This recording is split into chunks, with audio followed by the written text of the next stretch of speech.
can I, as an ignorant Westerner, ask you to explain what it means when it says in the Quran that Allah is merciful? Thank you. Thank you. You see, when you say merciful, He's showing you how to save, how to better yourself, save humanity. Now, if you go and commit murder or rape, like Sutcliffe, you want to show him mercy. While you are trying to show him what your so-called mercy, you have made 13 people, I don't know, those women, whether they were married women, with husbands, with children, or they were young women, we don't know. We haven't got a record. But now in trying to be merciful to Sutcliffe, you are unmerciful to the 12 and their families. That guy in Atlanta, Georgia, you're trying to be merciful to him, you're trying to be, you think you are. But in the same time, you're doing injustice to 21 other people. 21 boys. They have been sodomized and killed. Now, are you merciful to them? You are not. So in other words now, God Almighty in the Quran, He gives us a very beautiful analogy. He said, in the taking of life, there is a saving of life. Sounds contradictory. That when somebody commits murder or does certain things where he deserves to die, if you do that, it will stop other people from doing that. So in taking that one life, you are saving hundreds of other lives. Because in the West now, your standards norms have changed.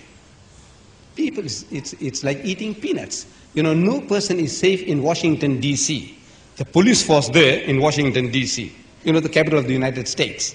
No woman is safe after dark. In New York, no man is safe to walk certain places in New York.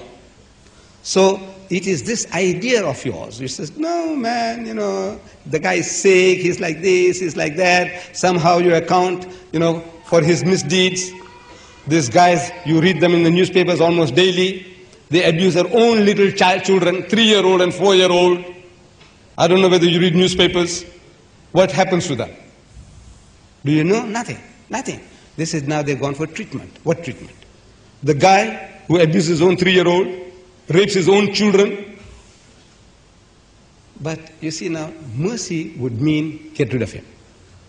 You get rid of him, you're merciful to him, get rid of him out of his misery, because again and again the same fellow, he goes to prison, when he comes out he does the same thing. And you put him in prison again, when he comes out he does the same thing to somebody else's mother or daughter. Are you merciful? No. You see, you got the wrong concept. Mercy means you apply the law as it is given to bring about the greatest benefit to the greatest number of people. That is mercy. Not forgive, just forgive. Everything a man does, forgive. It will be what a chaos, that chaotic world it will be. Like for example, somebody strikes you in the right cheek. For no reason. You turn the other cheek. What are you doing? That bully, you are encouraging him to bash your jaw. Am I right? Have you tried? People try to interfere with your young sister. So you tell him, say, look, I got another one at home as well. Is that what you do? No, is that what you do? No, you don't do that. You see? The teachings of Jesus, you have taken them out of their context. Jesus says, resist not evil. He who strikes you on the right cheek, give him the other. Now, there were times and circumstances. He was preaching to a certain sickness of the Jews. You try to apply that in your life, it won't work.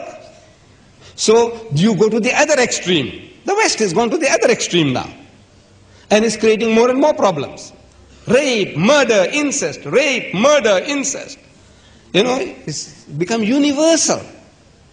No woman is safe, by God. No woman is safe in the West. In these civilized nations. New York, London, Paris. Woman is being raped daytime in Paris in the streets and nobody would come to her help. You read this in the newspapers. In daytime, a woman is being raped, she's crying, and people pass by and nobody comes to her rescue. This is what the West has come to. Resist not evil. I said, you have misunderstood the whole thing. Thank you. Thank you.